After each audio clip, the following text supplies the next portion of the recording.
So I think that's our cue to begin. This is a hybrid event, so that as well as yourselves here, we also have some people, I hope, out there online, perhaps across the planet, because of course this college community is an international one. Well, this is a discussion, a question and answer, and some reflections on a theme that is very close to the heart of this college. And it's 50 years since this college first admitted women as undergraduates and postgraduates in 1972. We were one of 3 colleges that did so, along with King's and Clare. King's, of course, likes to steal the limelight in all things and tends to boast that it was the first. But it is an important historical fact that we pipped both those colleges to it, because this was the first man's college in Cambridge to decide to admit women. And it did so on the 8th of March, 1969, when the governing body voted by 51 votes to 5. I wish I could discover who those 5 were. 51 to 5, and it should be said, over the master's dead body, voted in favour of the admission of women. I think some of our speakers may want to suggest that there is a danger of complacency in the college's self-congratulation. We vaunt the fact that we were the first. But of course, there is huge work still to be done and was still to be done after 1969 and after 1972. Just as historically speaking, that change was itself late business of a process that had begun in Cambridge in 1870, when the first women's colleges were created. Well, our occasion today involves, first of all, a few remarks from 3 speakers, and then we'll turn to discussion and question and answer. And I'm going to just introduce all 3 of our speakers together now, and in historical order of their, as it were, arrival on the scene of Churchill College. Alison Finch was the 2nd woman to be elected a fellow of this college. The very first, Daphne Osborne, passed away a few years ago. Then there were 2 elected in 1971. Is that right? 72. No, were you elected in 72? Yes. Oh, sorry, 72. Elected in 72. And in the subject of French literature, and spent much of her career in Cambridge. But there was an aberrant period when you went to Oxford as professor of French, then seeing the error of your ways, returned to Cambridge and to Churchill, where you remain with us. And later on, Alison became the first female vice master of the college in, I think, 2005. Is that right? Yeah. Yeah, I got that date right. Yes, good. Now, Leslie Samuel, was among the first women undergraduates. I should say I've got the figure here of the number. I thought I'd written down the actual number who were admitted. Can you remember how many were admitted on that? Something like 32. Something like 32. That sounds right. Right, that sounds right. Okay. Among the first undergraduates admitted here, read law, and after working in law, translated into finance and has spent a career in mergers and acquisitions, first with a US investment bank, and has had several non-executive directorships in a range of companies in various sectors of industry. And she's written at least twice on the subject of being among that cohort. You did so at the time, as you've just reminded us, and then in 2017, you also wrote some reflections in the Churchill Review. And then thirdly, we have Dame Athene Donald, who is the current master of the college, of course, became our first woman master in 2014, and she will bring the story up to date. So let's begin with a few remarks, as it were, to warm up this discussion by listening to some reflections from the 3 of you. Let's begin with Alison. Okay, can you all hear me? Am I close enough to the mic? Okay, so as Mark has just outlined, I was one of the first 3 women fellows at Churchill. And I'm the only one of those 3 who's still a fellow. And again, as Mark Mark told you, I did disloyally spend 10 years in that other institution in the Thames Valley. But in spite of that, if you tot it up, I'm still the longest serving female fellow of Churchill. So this October makes it 40 years. Crikey. So, thank you. Anyway, as I've said before, on these occasions, I tend to be wheeled out as Exhibit A. So well, today, as well as celebrating Churchill's admission of women in 1972 and the pioneering vote of 1969 that made it possible, I think we're going to look at the fact that the college's coeducational trajectory over the last 50 years has been more uneven than one might wish, probably more uneven than most of those fellows who voted for the change 53 years ago envisaged. Well, let's not underplay the college's achievements. They're terrific. We've now reached a reasonable proportion of women undergraduates and fellows, even if it's still not perfect, considering women make up 50% of the population. So we're not there yet. But crucially, Churchill's women undergraduates are now performing, as well as the men, better in some subjects. They're getting far more firsts than they did. Now, a first isn't everything, of course. But just the same, it's sad that for so many years, female undergraduates who are judged to be as good as their male counterparts on admission then went on to perform less well in the tripos.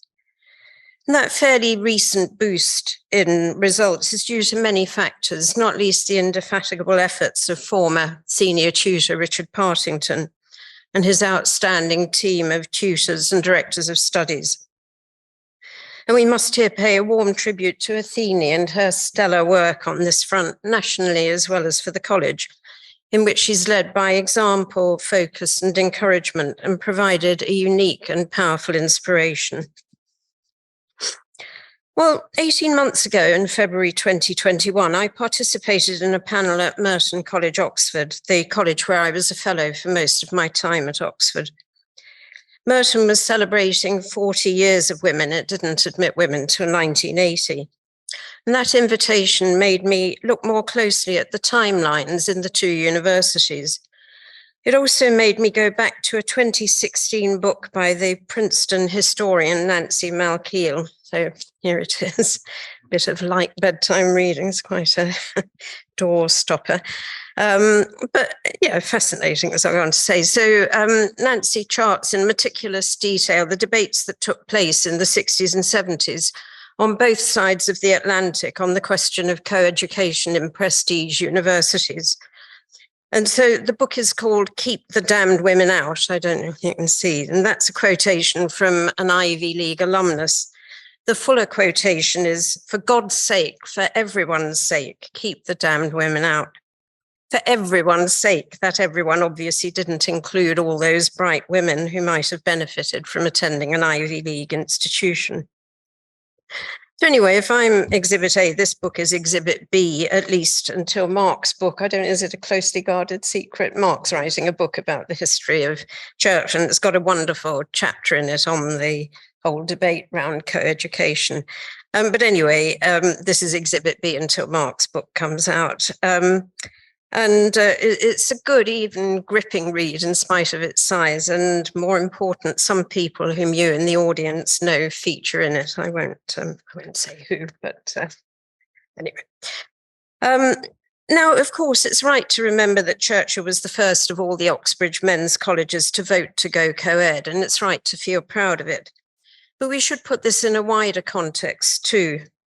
Malkiel and Mark, in the chapter of his book that I've read, bring out the remarkable closeness in thinking between Oxbridge and Ivy League institutions. It's difficult to disentangle who may have influenced whom, if they did, or to say whether the similarity can be put down to wider social factors that obtained in both nations. During the 60s, both the UK and the US were conducting similar egalitarian discussions, or if you like, waging similar battles in a variety of areas concerning racism, sexism. It's significant that the term sexism was coined in the 60s in 1965. And when we look at the dates of discussions, we perhaps can't establish which nation came first, as it were. But on balance, it does look as if the Ivy League anticipated Oxbridge. Princeton, Yale, and Yale's sister university, Vassar, founded for women, all went mixed in 1969. There's an American cartoon of 1967 that anticipates the change and reflects that contemporary discussion. It's far too small for you to see, but I'll tell you what it's doing. So it's reproduced in Malkia's book, and two men are talking in what looks to be a gentleman's club. One is saying, confused, and that word is in block capitals. Confused, of course I'm confused. I have a son at Vassar and a daughter at Yale. Okay, that cartoon is looking ahead a bit, but 1967, that's 2 years before our college even took its historic vote. Who knows whether Churchill College's close links with the US at the time may, for some, have played a small part. Well, let's home in now on the UK. We should remember, again, getting a bit of a sense of proportion about ourselves, that by the mid-20th century, co-education was the established mode at virtually every other UK higher education establishment, which puts Oxbridge's radical thinking in perspective. And what about Oxford versus Cambridge? Well, yes, to be sure, Churchill helped Cambridge beat Oxford to it by 2 years. And it wasn't till 1974 that the first 5 all-male Oxford colleges admitted women. But we can't be too superior, not on Cambridge's behalf. I guess we can on Churchill's, of course, but in Cambridge, it's a bit mixed. Let's remember that while Cambridge refused to admit women to degrees till 1948, Oxford had done so quite a while before, in 1920. Oxford had 5 women's colleges to Cambridge's 3, possibly due to the greater wealth of certain alumni, though I'm speculating here. I don't actually know why Oxford had 5 and we only had 3. But I was also struck when I went to Oxford in 1993 by the markedly larger number of female heads of Oxford colleges that were once men only. I couldn't help wondering if there was something in the idea that nomenclature plays an unconscious part, because Cambridge has very many masters, clearly gendered in those days, if not so much now, whereas Oxford has noticeably more gender-neutral terms, principal, president, warden, and so on. Well, these days, happily, Cambridge has many female masters and ones who, like Athene, don't object to the title. But I think I have a hunch that a while ago, the prevalence of masters here may just have had an unacknowledged impact, and one that held Cambridge back a bit in that respect. Finally, if we're handing out the wooden spoon for inordinate delay, I'm afraid that goes to Cambridge. In Oxford, Oriel was the last men's college to go mixed in 1985. In Cambridge, it was Magdalen still later in 1988. So on the long view, there's not much in it as between Cambridge and Oxford, and it shows that the history of progress towards greater fairness is often a bit bumpy and contradictory. So I think what I'm saying is that while we can be glad about our record, and I certainly was back in 1972, we shouldn't be too relaxed as we sit on our laurels. And there's still progress to be made both here and elsewhere, but perhaps we can talk about that in due course. Okay, good. Thank you. Thank you very much. Thank you. That's terrific. So let's turn now to Leslie, who you were here in a different capacity as a student.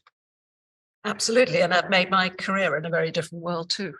I'm just going to start with a few words about my background, because I think whether one likes it or not, where you come from and where your family comes from obviously affects the way you react to the institution you become part of. So my family were miners on both sides. My father was the first generation of men to go to university, in his case, to become a doctor. And I was the first of the women in my family to go anywhere.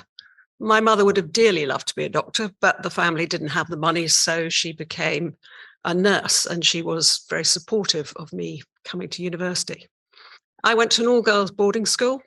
I think in retrospect, that might have happened. I did science there, and as we all know, STEM subjects still are an issue in persuading women to do STEM subjects.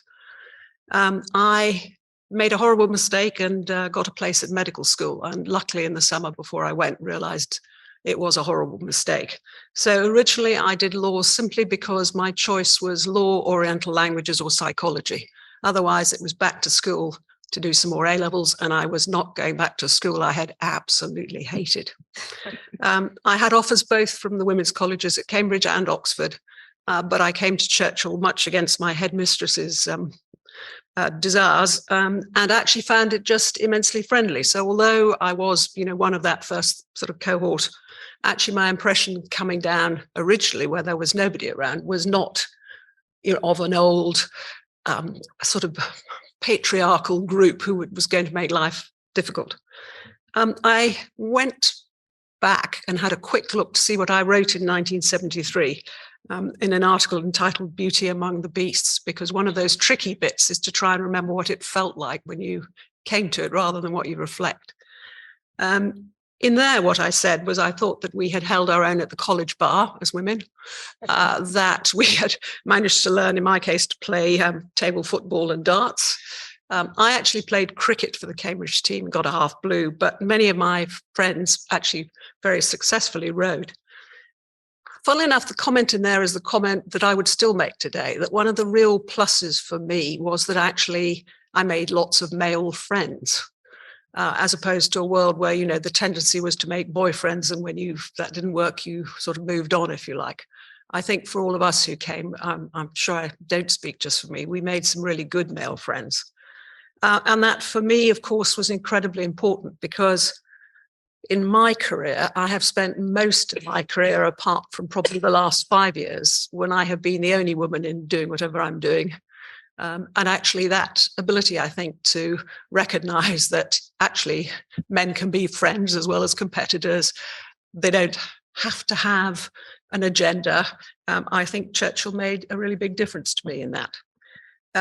I then actually, when I was here, I think we were also incredibly lucky, because as a lawyer, my tutor was writing very interesting books with a criminology slant. And he in particular wrote a rather interesting, I think more article than a book about gangs. And he used the Cambridge boat clubs and Oxford boat clubs as his, if you like, way of saying gangs happen not just in poorer bits of the population, they happen in all sorts of populations. So unsurprisingly, many of the other colleges, law students, were very, very keen to be allowed to do a course with him. And the result of that was that we were allowed, those of us who did law, to go and learn at all the other colleges. So Tony Weirett doing torts, Ellie Lauterpacht, international law, we got just the most unbelievable education. I did law, qualified here, went to the US, qualified in the US. You're beginning to see a pattern in all this, realized that was a horrible mistake. Law was not for me. But in the US, I realized what I was interested in was business. Again, looking back on it, I think science was an incredibly good subject to do. It taught me a lot of ways of thinking. Law equally was a fantastically good thing to do, because I wasn't afraid of jargon. I learned to ask questions. I was curious. And those are all things I think I learned as part of both those two backgrounds. As has been mentioned, I then spent sort of many, many years doing corporate finance. And interestingly, out of that, I've been the only chairman, until very recently, female chairman of a FTSE 100 company, who also had a female chief executive, which prompted questions from journalists about what's it like being a female chairman with a female chief executive, to which you will all appreciate the answer is probably much the same as being a male chairman with a male chief executive, of which there are many hundreds. I think there are some bits that I think are also very personal. And in a way, coming back to what's been said earlier, actually, for me, that's something we don't reflect on enough. So we've got into this sort of thing of it's either a masculine way of doing things or a feminine way. Actually, I do not want to be called a chair. I've spent my career being called a chairman.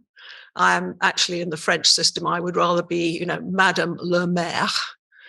I don't want to be a chair, because I spend my time trying to decide if I want to be a Danish type chair or a French type chair. And I simply want a neutral title. So interestingly, I'm not sure what you would think, but I think to be called the mistress, for example, of a college would feel very uncomfortable. So it's perhaps more of that sort of idea of things can be neutral, that they're just a title for a post, and whoever fills it should be allowed to do it in the way they would like to do it. I should also say that over the years, I've had experiences where when I was at Kleinwald's, so I was the first director of an investment bank, one of my colleagues said, "You do realize you will never be a director?" And I said, "Why not?" "Because I'm female." To which he rightly said, "No, no, no, no. Your problem is you didn't go to Eton."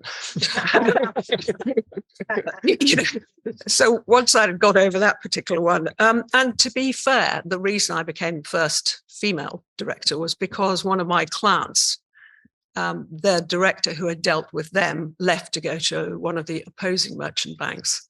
And the chairman said to the client, "Well, we'll propose Mr. X," to which the client said, "No, it's very simple. Either Leslie becomes the director in charge, or we move with, as it were, the previous guy." So, you know, like all these things, there's a certain amount of luck in what happens. There's a certain amount of idiosyncrasy. After me, there are a number of women bankers. Some of them have had very positive experiences, like myself. Being a female is often made you much more distinctive than yet another young guy in a suit. So there were pluses. Others have had, you know, much tougher times. Depends on the institution.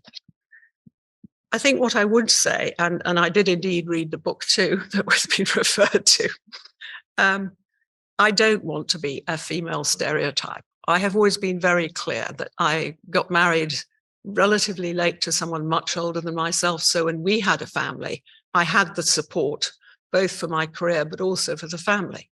You can't hold yourself out as being the way to do something. It depends a lot on the support you have, depends a lot on your background. Nothing in my life was ever been as bad as being at an all-girls boarding school. I've done huge numbers of things that people think are very scary, but of course, to me, nothing has ever been as bad as that. I wouldn't recommend you send your daughters to a terrible school to give them that background. So I just think we need to start to try and be a bit more nuanced and a bit more interested in what makes people what they are, and frankly, shift a bit on the gender. Although, to be fair, I would say in the corporate world, we have gone down the route of saying the boards must be at least a third, 30% women. And we are now saying very clearly, we also have to have ethnic diversity on boards. Quite a tricky debate for universities to start going down. And I think it's fair to say that we haven't, like France and like the Scandinavian countries, made that something that's legal, but we have effectively done it by all of the shareholders. And I chair one of the very major shareholders, by us putting pressure on the boards and simply saying, if you don't do it, we'll vote against you. And won't that be embarrassing? So there have been ways of doing things that have been very successful, but I think they're very specific to different institutions and to different circumstances. I'm going to stop by a last reflection, which I have warned Athene about. So my name was Leslie Samuel when I was here. And in those days, we had conferences over the Easter holidays, and you left your room with everything in it, tidy, but everything there. And I want to read you a message that was written to me by a chief inspector. We had a police inspectors conference here, and he left me a poem on my wall, and I thought it might amuse you. So it says, "Samuel, salute. Though I use your room, I have no inkling of you, gay or gloom. I see the evidence of monster and deduce its footprint from the sand. The Charlie Brown, the Friends of Earth, the cat are real enough. Imagined is the chat, the jargon novel, the concept worn of some musician who, well doped with speed, wails out the blues to meet an age's need. Live it, dear Samuel, not a moment missed. You will soon be old and slightly pissed." Well, I am indeed old, but because this is pre-dinner, I can truthfully say I'm not slightly pissed. Thank you all very much. Thank you, Leslie. That's wonderful. Thank you. Follow that, Stevie. Yes, well, I'm not sure I can follow it, but I will say there are echoes of an awful lot of my own life in that. So I was not here in Churchill in 1972. I unfortunately, I didn't go to a girls' boarding school. I went to a girls' grammar day school, and I had no choice. If I wanted to come to Cambridge, I had to go to an old girls' college because I came up in 1971. So that was my lot. I read physics, so I was in a small minority. My memory is that we were about 10% of the final year physics class here. That may not be totally accurate, but I do know that 5 of us got first, so that's 5 out of 8. That's not bad. So this college went mixed, as you've heard, in 1972. And I think watching it from outside, I mean, not Churchill in particular, but the university, I imagined that suddenly there would be a flood of women coming through, that the tiny minority of girls in physics would be changed. I did my first degree here, I did my PhD here, both at Girton, and then went to the States for 4 years before I came back. I, in fact, came back as a fellow at Robinson, which is the only college, undergraduate college, found it mixed.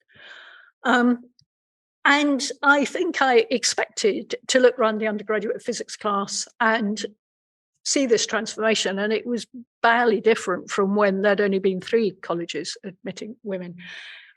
This college, of course, has a very heavy focus on science and engineering and maths. And given that the numbers of women doing physics A-level is still only around 25%, it's perhaps not surprising that the numbers of women in this college haven't shot up instantly to 50-50 once women were admitted. Nevertheless, I do think this college, as has been said, was possibly either complacent or just didn't think about it. Mark supplied me with some of the relevant data, and then I'll come on to my own reflections, having come here as master. And personally, I'm with Leslie. I don't care.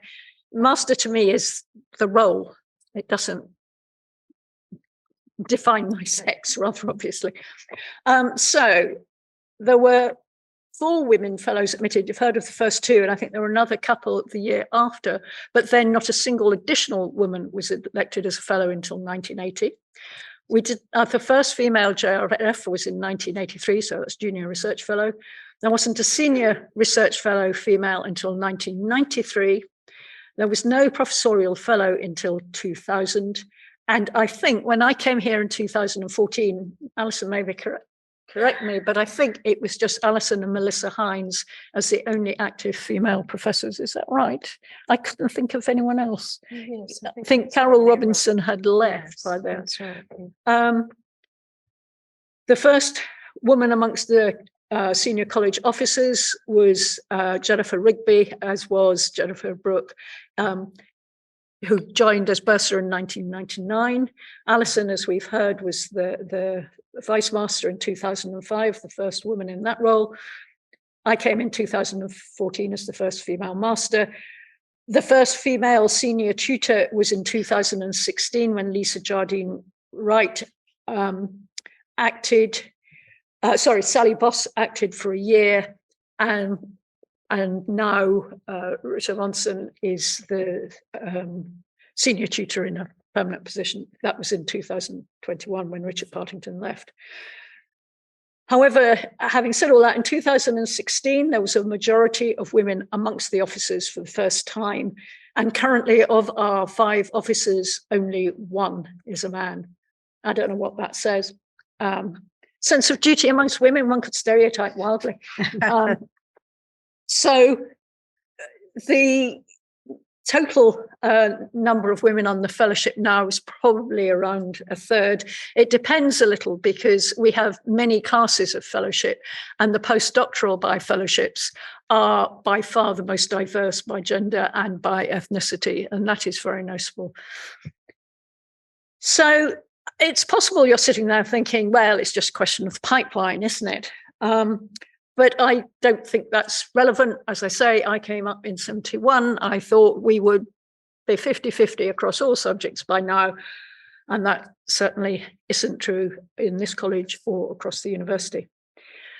And what struck me, so in 2014, when I was at the matriculation dinner, I think it would be probably true to say I was incredibly nervous, uptight, and I didn't really look in detail at the student body. In 2015, when I'd been here a year and was willing to drink before I gave my matriculation dinner speech, I did look around the hall and I was appalled. The number of women in the hall amongst the freshers was, well, pathetic, really. And I said to Richard Partington as senior tutor then, what is the percentage of women amongst our freshers? And it was 28%. This was 2015. And I think I embarrassed Richard because he really hadn't thought about it. I mean, there was lots of work around inclusion, around widening participation. That always has been, but certainly gender had fallen off his radar as an issue.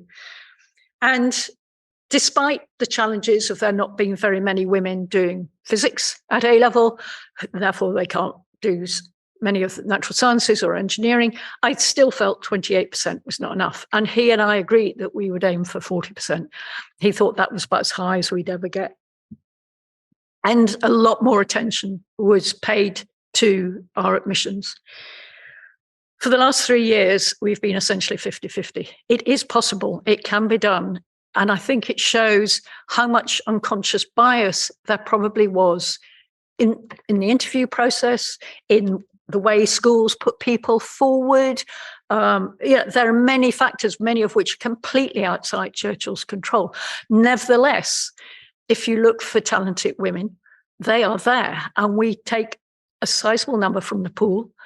So those are the ones that other colleges have rejected. And yet our exam results, as you've heard, the women are doing at least as well as the men. So I think it just needs some attention, and I'm really delighted we have achieved that.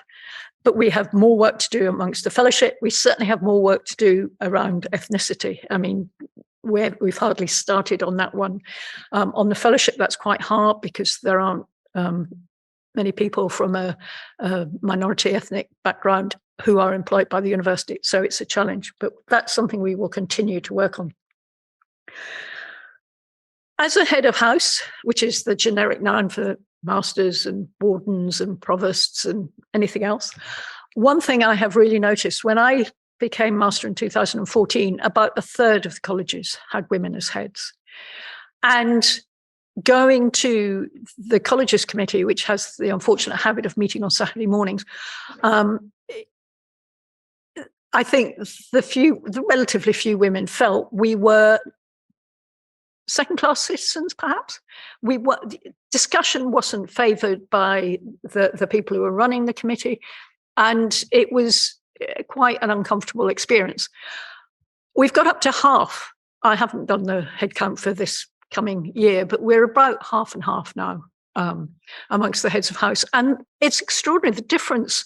I don't know if it's simply numbers or if it's the particular people involved, but the discussions are much better.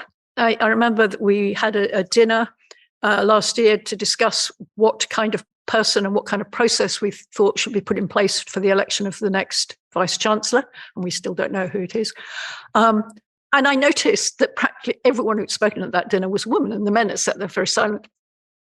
I don't know what that proves either, but certainly I feel it's a much more comfortable environment. And there does come a tipping point when you cease to think about it, as it were.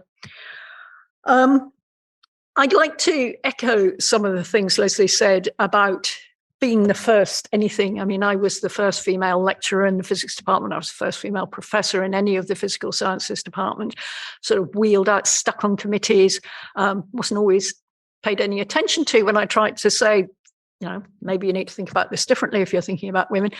But there isn't a female way of doing science. And it's something that many women scientists get very angry about because we do science. That's what we do. We are women. But the two aren't sort of conjoined in a way. It is very useful to, I'm actually not wearing red today. I typically wear red, so I stand out in a crowd of grey suited gentlemen, but we don't even have a grey suited gentleman on the panel. It is quite useful, particularly as an early career researcher. People remember you, so that can be an advantage. And I would absolutely say choose your husband wisely. My husband is not in the audience, but he is a Bi Fellow in this college and has been a fantastic support, both with the children and with all of my life. Unfortunately, it's not always clear what kind of person that's going to be. I mean, I got married at 23, so I hadn't really worked out I was trying to have a career at all at that point. I think there are many things that need to be done to keep the issues on the agenda. There was a demonstration recently, I can't even remember what it was about, but a group of women, I think it was in Brighton, just very recently, and a whole group of men turned up to intimidate the women. And there is still that strain running through our society. Churchill can do all it can, but there are still strains in society which are anything like gender equality. I mean, that is still something we all have to strive for. And there is much more that Churchill should do in supporting everyone when they are here, regardless of whether they're binary, non-binary, or whatever. There is a lot of work to be done to keep that up. And I am sure this college will continue to do so, but it shouldn't get complacent. Thank you. Thank you very much, Athene. Well, those set of splendid remarks and very helpful reflections are, I hope, a very good way of getting us now into some discussion and question and answer. And by all means, give us reflections of any kind that occur to you on our theme, not necessarily responding to what you've heard, but of course, including what you've heard. Could I say to those who are physically in the room here, please wait till there's a microphone under you to speak, because otherwise the people who are online won't be able to hear your question. And Fran is going to intersperse people who are elsewhere with those who are in the room. So let's fire away. Who would like to say a thought or ask a question? Or reminisce? Or criticize? A man will now speak. Am I right in thinking that Churchill was not specifically a gendered college from the very beginning? That it wasn't specifically a men's college, not in the statutes. Is that right? It was in the charter.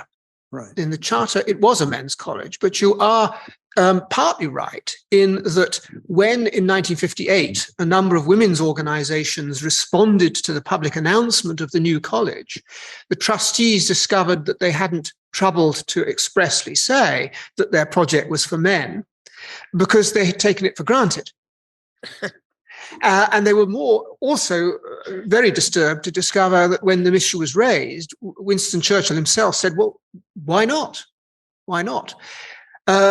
Some people tend to then congratulate Winston on being more progressive than the rest of the trustees, and perhaps he was at that moment, though it has to be said that his own, taking his career as a whole, his views on gender are not ones we'd particularly want to congratulate. But you are right that it was simply assumed by the trustees. They then had to make sure it was written down. And when the college charter was issued, it expressly confined it to men. The only time the college charter has ever been amended was to remove that clause.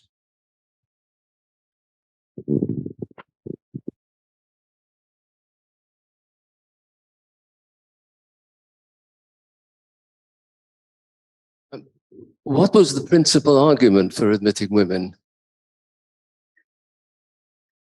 What was the principal argument for admitting women? Well, there were many arguments to and fro, but I have this general thought that it's arguably the case that what weighed most with the fellowship were not arguments that we would call feminist.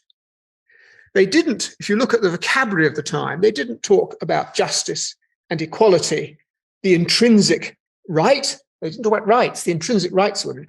A lot of the vocabulary was concerned with brain power, with human capital. It was really a rather utilitarian view that the country and the college, the nation as a whole, was not sufficiently using its untapped brain power. And there was a vast resource of clever women that needed to be used. So it was that very, almost a social engineering view about the need to draw upon whatever human resources you could find. Some of the arguments were very trivial. I'm not going to go into detail, but some of the arguments were very trivial. You simply wanted to beat the other colleges and be the first to do it. They were surfing the zeitgeist. They knew the trend was going that way, and Alison referred to what was happening in the United States, and they thought, well, let's jump on this bandwagon.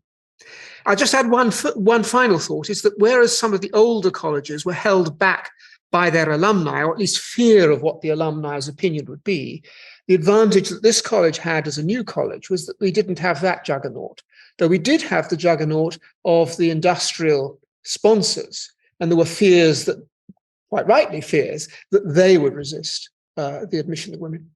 Could I add something? This is something that Mark and I have talked about. I think that back in the day, possibly people put the arguments in favour of having women in these utilitarian or pragmatic terms.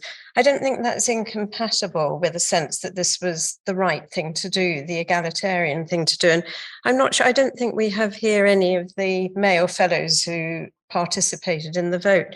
But certainly in other colleges, I remember reading that in Wadham College, the law fellow said it is actually wrong for us not to admit women because we are misusing our funds if we don't distribute them fairly. You know, other people use the concept of fairness. So I actually think that those male fellows were probably more feminist than they were letting on. And I heard a very touching story, which I've asked Archie Howie to confirm, and he doesn't remember it. But David Kendall was a fellow here, and the father of Bridget Kendall, who of course has achieved wonderful things. And apparently he was passionately in favour of the admission of women. And when Daphne Osborne walked into her first governing body meeting, he stood up and clapped. Now, that is not utilitarian. That's saying this is a great thing to have happened. So thank you. You know.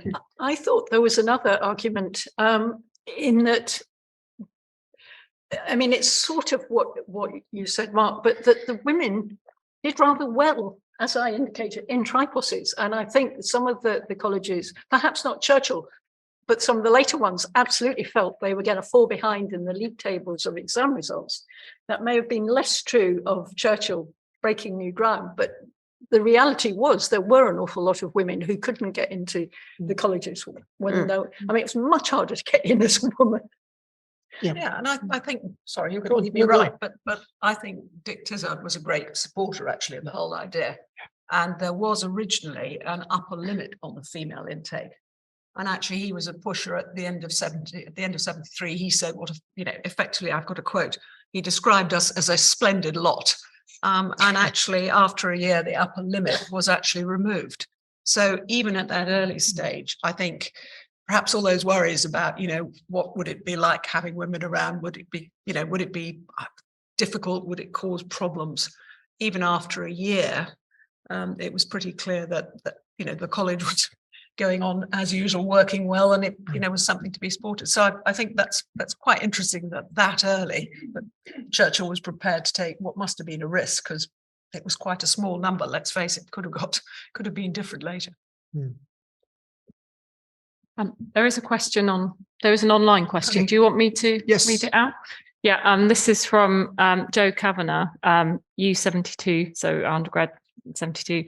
Many comments on academic achievement and equality. Any reflections on impact of going mixed on the psychological and social health of the college community? I'd imagine overwhelmingly positive, but I'd welcome your views. That's the whole panel.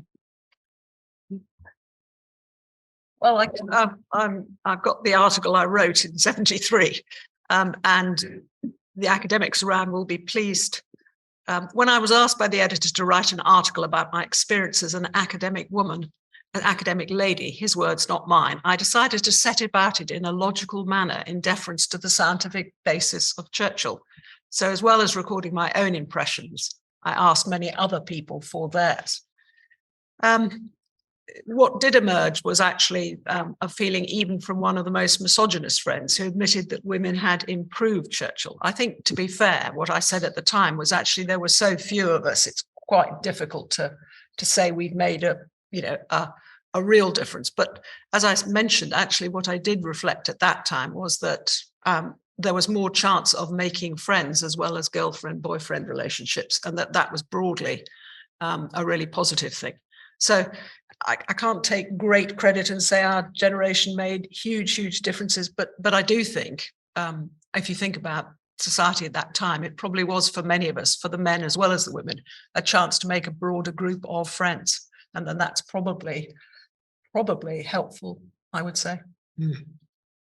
The question's a very good one, because what it points to, speaking as a historian, is that we have masses of records of what men on committees said and did. What we lack, as so often in institutional history, is the lived experience of people at the time, and your article written at the time is invaluable in that kind of thing. I've also got the diaries, but I'm not going to share them with you. Well, please. All of my year will be deeply grateful for not share them with anybody. Well, leave your diaries in the will to the college. But I should encourage everyone, particularly the women of 1972, to write their memoirs. And another of your contemporaries at that time, Julie Probert, as was, and now Judy Hollier, has self-published her own memoir, and it's extremely poignant and interesting account of her time at Churchill. And it's that kind of lived experience that we need evidence for.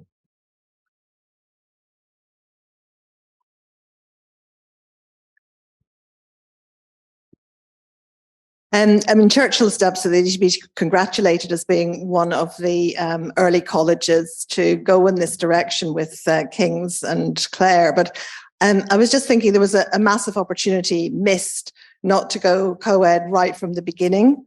And I was wondering, if you could say a bit more about that, because that would have been truly pioneering. And also, I've heard rumours that one of the things that those who opposed the admission of women was that they thought they would need full-length mirrors and more showers. And I just wondered if you could comment on that as well. I think you've got to do the historian. I think that you're commenting on the fact that in 1960 we were all male, and we should remind ourselves we were the last all-male college to be founded. And it's a measure of the huge cultural revolution of the 1960s that it was perfectly natural, seemed to be perfectly natural to create an all-male college in 1960. But by 1970, that would have been unthinkable. The university changed its statutes to allow mixed colleges in 65, but it did so in order to allow the creation of mixed postgraduate colleges, which were just being created. University College, later named Wilson College, came into being as the first mixed college in 65 for graduates only. And one other interesting historical thought is that actually the 1950s was about the worst time to attempt to create a mixed college. Social change doesn't go in a smooth upward graph. Arguably, the position of women in academic life was better in the 30s than it was in the 50s. There were women becoming lecturers, and the numbers of women taking degrees was actually higher in the 30s than it was in the 50s. So it would have been particularly difficult. Add to that the very masculine presumptions of the industrial sponsors who were behind the college, and one can see why it was barely thinkable. It just simply really didn't cross their mind in 1958, 59, 60. On the gendered space, if you like, mirrors and rooms, I'll simply add the funniest thing that I found in the paperwork. It was suggested by one committee that, of course, all the girls, and they were always called girls and the boys were called men, all the girls would need access to a sewing machine. And so it was proposed that a sewing room would be set aside. But a meticulous fellow in economics gave a little lecture on opportunity cost. He said that by foregoing the rent on a whole room for sewing, it would be actually cheaper to give every woman undergraduate their own sewing machine. This is actually recorded in the minutes. I have to, just before there's a question, but before you say that, I have to admit that when I arrived, somebody who later admitted he had voted against women came and very sweetly said, "Can I help you with all your electrical equipment? I'll just check it's all right." And what he did was he changed all the You can imagine he changed everything to 5 amps just in case I created a fire. So that was one of those. Question at the back. Mark, you asked about the lived experience, and I'd like to draw attention to one dimension of the discussion which hasn't been touched on yet, and that is that it was by no means certain that the vote would be 54-9. It looked much closer, and to Tizard particularly, who was leading the campaign within Churchill, it was important to have the undergraduate views expressed in order to indirectly put pressure on his colleagues. We had a vote amongst the undergraduates, and they were overwhelmingly in favour of admitting women, despite the fact that it would reduce the opportunity for men. And I think that ought to be acknowledged now. Yes, the large majority is, I don't know how predictable that was. As others have emphasised, as you emphasised, Tizard was certainly the leading light in all of this. He was very politically shrewd. He created about 8 different committees to consider every possible angle and put nearly all the fellowship on these committees. And it's always a good move to get people involved ahead of the vote. And I think that probably helped the cause. My impression from the papers is that there were very few who were dead against it. But nonetheless, everybody thought that this was really an enormous and difficult and problematic thing that needed incredibly difficult thought. Can I add something actually about the lived experience thing? This is all terribly subjective, but my impression when I came to Churchill was that things were pretty relaxed. You know, that's a word that people keep using, but I don't think it's unjustifiable. Then when I went to Oxford for various reasons that I won't go into, I had a fellowship for the first 2 years at Jesus, which was, like Churchill, one of the very first Oxford colleges to vote to admit women. There too, I felt there's something, you know, pleasant, relaxed, accepting in the atmosphere. The students seemed quite happy. Then I went to Merton, which had not voted to admit women until quite a bit later. It was totally different. I think I'd go so far as to say it was an unhappy place. And I felt that applied to the undergraduates as well. And as I say, these things are a bit subjective. But for example, I won't hog the stage too much longer, but at Merton, there was a senior fellow, a woman, unfortunately, who would say things like women can't do maths because their brains aren't configured that way. But, you know, one of the maths fellows was a woman. Women can't do law. We had 2 female law fellows. So some quite crazy stuff. But what was interesting was that nobody picked her up on it.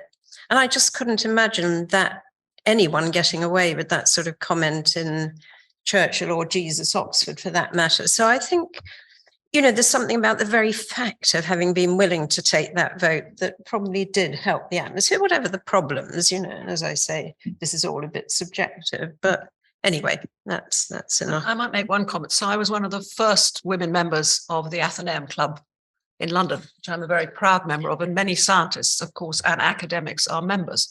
And the Athenaeum Club decided, when it had the debate about should it have women members, it was very clear it would not have, you know, semi-members, if you like some clubs went for. It was very clear it was an all or nothing. It didn't pass the first time.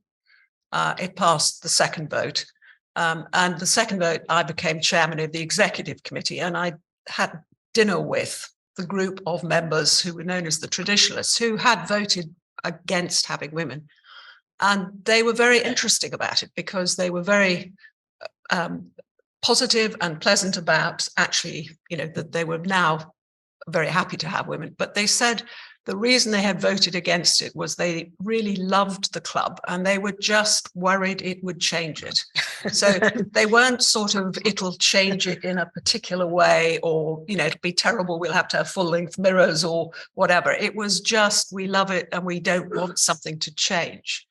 And I do think we've all come across that in our own lives as well. There are moments when it just feels like a change isn't, you know, is scary, or it'll ruin something you love. And so I think when you talk to people about why they do things, sometimes it's not because they hate women or anything else. It's just they like something and they just worry they won't enjoy it. As I say, to be fair, the traditionalists said they had been entirely wrong about it. And actually, if anything, the club had improved. So put that out there as possibly one of the reasons. There's a couple more questions online. So there's one from Alice Silverberg. A question for Mark. Isn't it the case that the man who was master when I was at Churchill in 1979-80 had voted against the admission of women? In 79-80, yes. Yeah. Hawthorne, yes. William Hawthorne was against the admission of women, as Alison knows very well. We've got Alison, good stories. She also went on to say it's a question for both of you. Yes, I mean, tell us what you better close your ears here. Master. Yes. Well, so people have heard this story so many times, but the master's first words to me were, "Well, Miss Fish," he said. I was against the admission of women. That was his idea of a welcome, And then when I was voted onto council, quite soon after, he said, I advise you not to say anything for the first year. I think the lesson I learned, because when I first came here, I was always told, yes, well, William Hawthorne was strongly against the admission of women.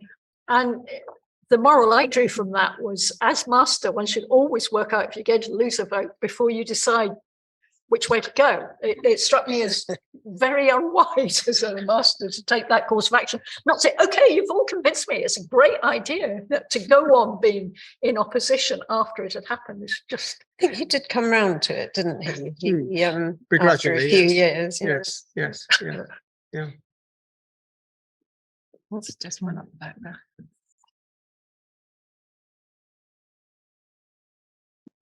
Thanks. I noticed on the slide to introduce the panel discussion, you got the matriculation photo from 1972. I just remarked that they didn't see fit to say it was the freshers rather than the freshmen. I just wonder how long it took before freshmen became freshers. Excellent. That's an interesting remark on nomenclature. When I was vice master in the 1990s, there was still something called Ladies' Evening, even though we'd had women fellows for many years. So I got rid of that. I've changed the name, that's to say. Also, we still referred in the literature for the fellows to spouses. So I changed that to partners. I think it'd be fascinating piece of sociology to watch the change of vocabulary. One of my favorites is that in 1960, when the college began, the first person who was in charge of housekeeping was called the lady superintendent. Then it became housekeeper for many, many years, and now it's called something else again, as the language changes. And I think we're coming back to the question of nomenclature, aren't we? I'd just like to make clear, I have absolutely no beef with you or anyone else saying they're master. And I think, Mark, you've made the point that now women actors are taking back the term actor. They don't want to be called actresses anymore. So that's absolutely fine. But it's just that I think that back in the day, things like that, fresh men reinforces an assumption that most of them or all of them are going to be men. I think the trouble with master is there isn't a sort of obvious alternatives. I mean, there are probably. Well, there's mistress. Mistress, yes. Gerson has mistress, yes. A male vice mistress. Yes, that's right. Stress in the wrong place, and it gives. Yes, yeah. But I mean, there are lots of different possibilities. Sure, yeah. So Robinson had a warden because it was created as a mixed college, and some people said, but that sounds like an American prison. I don't know what the right term is, but I felt when I was asked, do you mind being a master? I thought, is it worth the hassle of trying to think what else to be? And my view was, no, it wasn't. I think Tessa Blackstone was master of Birkbeck for many years, wasn't she? Yeah. So, yeah. And why do we worry about the word master when we don't worry about the word fellow? Yes, no, exactly. I was going to say, I think fellow is a bit different because it's got those connotations of fellowship in the sense of congeniality. And yeah. There's another online question. So this is from Georgia Duckworth, also undergraduate 72. She's saying, a reflection: I had studied at a comprehensive school and remembered being quite worried about coming to Cambridge. The great thing about Churchill was that it felt quite normal and was very welcoming.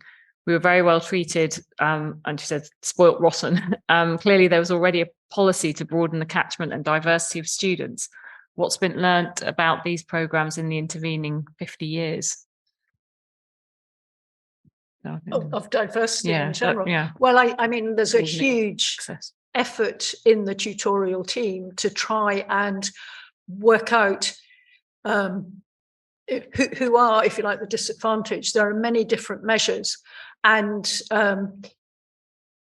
state school versus private school is not actually a terribly good one. In Cambridge, there are a number of parents who take their children out from the purse so they can go to Hills Road, sixth form college, for the last 2 years, so that they look like they come from a state school. Hills Road is the best performing, or was at one point the best performing sixth form college in the country.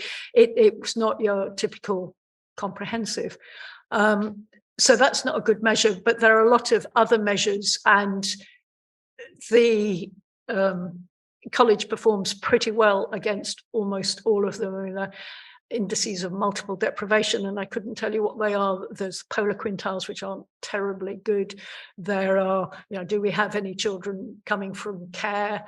All that kind of thing. And the tutorial team put a huge amount of work in.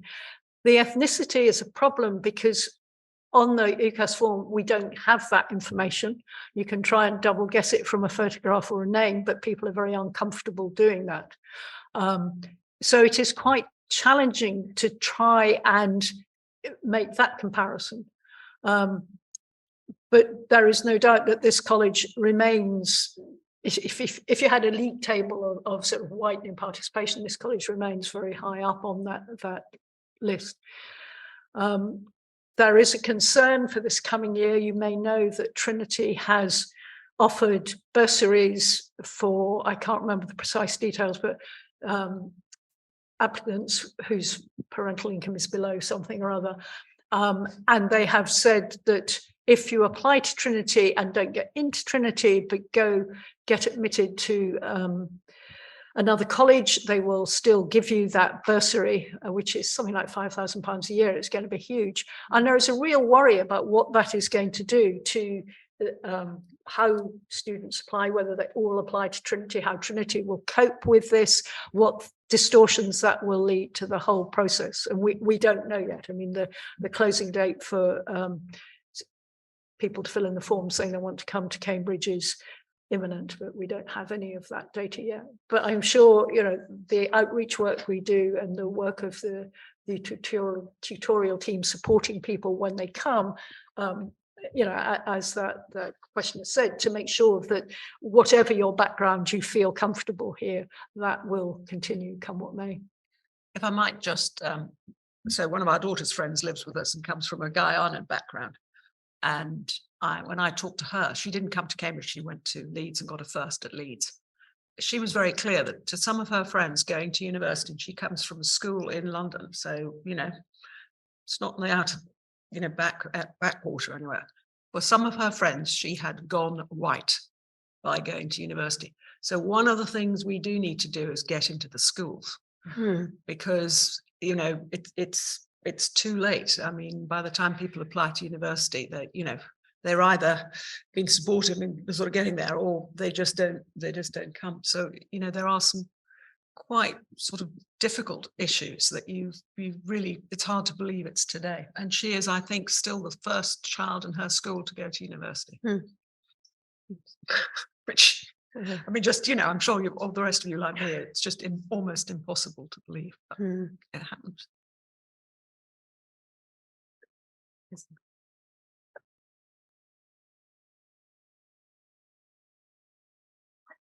That although numbers and access obviously are vital, but so is that lived experience. And I wonder also whether we can assume that progress is ever steady and linear. I do wonder whether sometimes the complacency factor crept back in. Once there were more and more women here in Churchill, were the attitudes of men in positions of authority from the fellowship in other roles, were those always supportive of the experience of the women who were here? taking their rightful opportunities. My own experience, end of the 70s, start of the 80s, was a very good one. But I hear accounts that in later years, there were episodes where the dreaded sexism, the dreaded stereotyping resurfaced, and the lived experience was not necessarily what we would have wanted. I just wonder whether anybody else in the room would like to throw light on that, reflect on that as part of the lived experience, I think. I mean, I certainly, the vast majority of fellows when I arrived here were incredibly supportive, friendly, absolutely treated me as an equal. But you're quite right that some of the men in authority, and I'm not just talking about the then master, I definitely felt that I was being treated in a sexist way. And I think I told this story when in conversation with you that when I became director of studies in modern languages, I asked the then bursar if I could have a filing cabinet. He said, "Do you really want one? You really need one?" Now, would he have said that if I were a man? I mean, if I'd been, I can't prove it, but there were quite a lot of things like that. And I know the fourth female fellow here, Gina Politi, definitely was convinced that she was being treated in a very sexist way. I mean, it's personal, so I don't feel I can breach confidentiality, but just 1,000 awkwardnesses were placed in her way, if you like. So, I think there is also the question of how the peer group reacts. And I think that is something that has not necessarily improved. It seems to me that laddish culture, as it's called in the media, I suspect that there has been and may continue to be issues with that.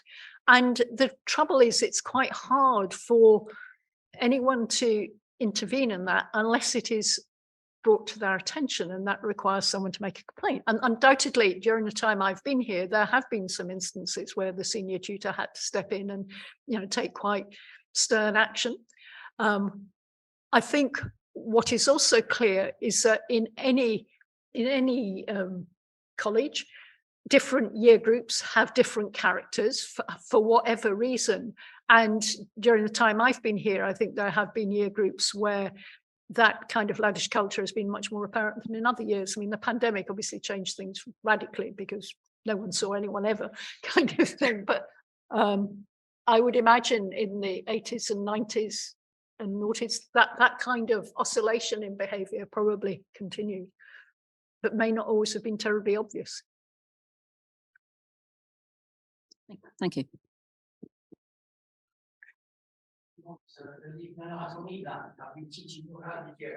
You do for the two. Okay, just if you want to leave their experience, when I was elected at Churchill, one of the very first time I went to High Table, one of our fellows, and I won't say who it is, of course. All I will say is that he was in engineering, I think he still is, said to me, "Oh, I'm delighted to meet you. Are you our new French lectrice?" Now, I was 45 at the time. Lectrice and lector come to colleges when in their 20s. So to which I responded, "Well, thank you very much if I, look so young to you. As it happened, I'm one of the new women fellow." And of course, he didn't talk to me for the rest of the time. But that happened also when I was a Pied Fellow at Jesus before I came to. And that's in the 90s, before I came to. So, lived experiences, people, it comes and goes, So not to take things for granted is a very good thing. Yeah.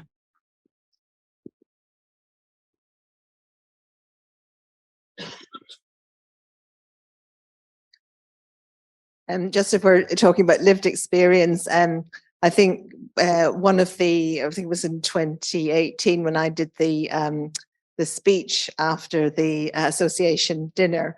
The previous year, I'd been there and been in the company of various eminent professors of the college, and the conversation was sort of going on as it were, literally over my head. Not that I couldn't understand it, but that it was sort of going on around me without including me. And it was only, I think, when Jim Al-Khalidi said, and we're honoured to have Anne Morrison, who's going to make the speech next year, that they sort of literally sort of jumped in the air and went, oh, and sort of, you must be important kind of thing. With a sort of new realization, taking a new look at me, and then did say, oh, what are you going to talk about next year? And I said, I'm going to talk about diversity and women in the media. And they went, this particular man, I genuinely don't know his name, which is probably quite a good thing. And he said to me, oh, it's going to have some real intellectual content, though, don't you? I was going, okay, well, gosh, that's going to be a problem for me, isn't it?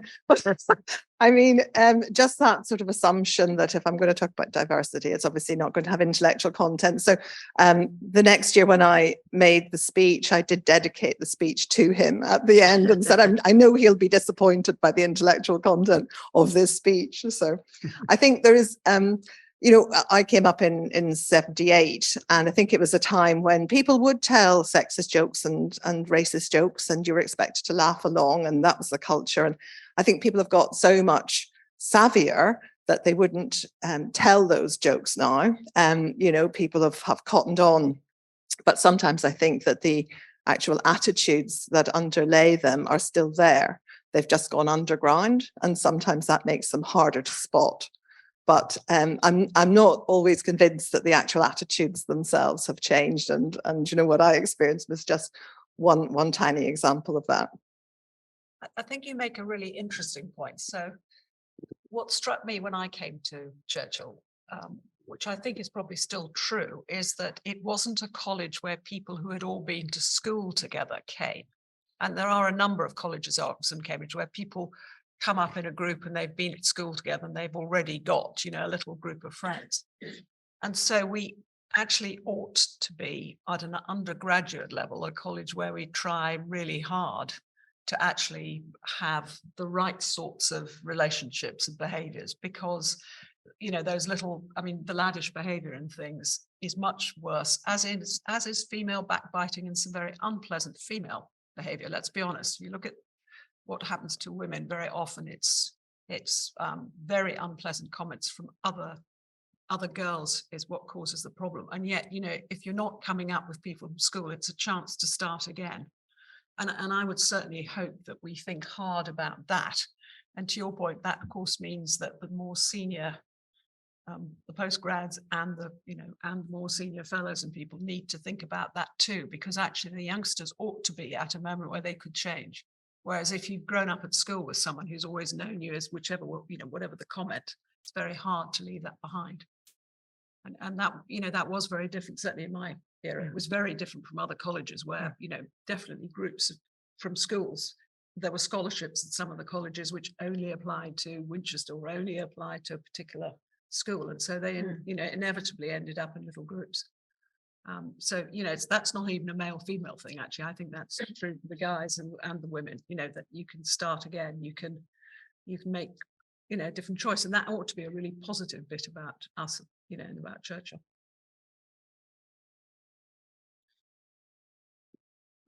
I have a question, and my concern is something reflected on earlier, which is the A-level is getting more women to do a lot of these subjects. And I have 4 daughters, one who's vet med at Girton and one who's doing physics at Sheffield. And I don't see in the younger generation the thought that the subject is more difficult. Is it more to do with the stereotypes of the people who do the subjects, that in some way there's some different type of peer pressure that's going on, right? Nobody in the right mind thinks that it's more difficult for a woman to do any of the subjects, but is it the people they see ahead of them and the pressure around them in that sense? I think there are all kinds of things. And if we're going to advertise books, I've got a book on this subject coming out in May next year. So there was a woman called Catherine Bubblesey, who is meant to be the country's toughest headmistress, who was interviewed by the Commons Science and Technology Select Committee. And she was saying, oh, I just don't think girls like hard maths. And, you know, it was unbelievable. To the committee's credit, they convened an extra session and had a load of people, including myself, come and tell them why this was inaccurate. But I think that attitude is still prevalent. I think stereotypes just go on and on and on. And you look in the media, how different roles are presented. I think it makes it very hard for a young, you know, a teenager who's very unsure of herself. If all her peers, if her teachers are saying, oh, surely you don't want to do physics or engineering or computing. I mean, it's an absolutely massive problem, and it hasn't gone away. And interventions tend to start at 16, which is far too late. You need to start at least 12, if not at primary school, to counter the kind of messages that are out there. And it's actually partly the media. So if Killing Eve, you probably all haven't watched it, but if Killing Eve had been a scientist, if that had been her background, that would have made it much more sexy. Whereas, you know, what the kids see are on the media and TV and films, you don't see many women scientists, or, you know, in roles that are, as it were, seen as being attractive. And, you know, I've always thought that soap operas need apprentice female engineers and, you know, all these kinds of things, because it would just normalize it, instead of, you know, you have to look like Einstein if you're going to be a physicist. It's just pathetic that the number of role models that are used. I think it's not just on the in science subjects either. I mean, I've got a particular thing about music and boy trebles, because most, you know, you do sometimes still unfortunately hear it said that there have been no great women composers. In fact, there have been more than people realize. But the fact is that most of the great male European composers started life in choir or cathedral schools, where they got an unrivaled training. Now, it is still unfortunately the case that a lot of prestige choirs are closed to girls. And I was horrified 10 years ago, actually, when King's Clare and Churchill were celebrating the 40th anniversary of the admission of women. The day ended with evensong at King's, and it hadn't occurred to me in advance that the choir, you know, the high parts might be occupied solely by boys, but they were. And blind tests have shown that boy and girl, I'm not comparing boy treble with a mature woman's voice, that's very different, but girl trebles are indistinguishable from boy trebles. And actually there was, I'm just going to read this, sorry, I don't, it's very contemporary, to do with the Queen's funeral, but I was very pleased to read this letter in The Guardian 3 days ago. How do you explain to granddaughters aged 10 and 8 why not a single girl chorister was included in the 3 choirs represented at the Queen's obsequies? Girls sing the treble line just as beautifully as boys do, and it is high time we scrap this ridiculous Anglican cathedral tradition, as they have already done at a few cathedrals. Now, I'm not just talking about singing in a choir, I'm talking about the musical training that those choirs give. So anyway, that's one area where you're right. You know, it isn't just, I mean, I'm a physicist, so I think about physics, but when my son was 12 and I went to a parents' evening, and I was told by his female English teacher, well, boys just can't write. And you thought, completely untrue. Completely untrue. It's, I mean, he couldn't, but I don't think that proves that men couldn't. And I do think there's an awful lot of stereotyping. Why are 80% of our undergraduate vets women? Why aren't men going into veterinary science? There are all kinds of bizarre presumptions. And society doesn't try very hard to overcome these.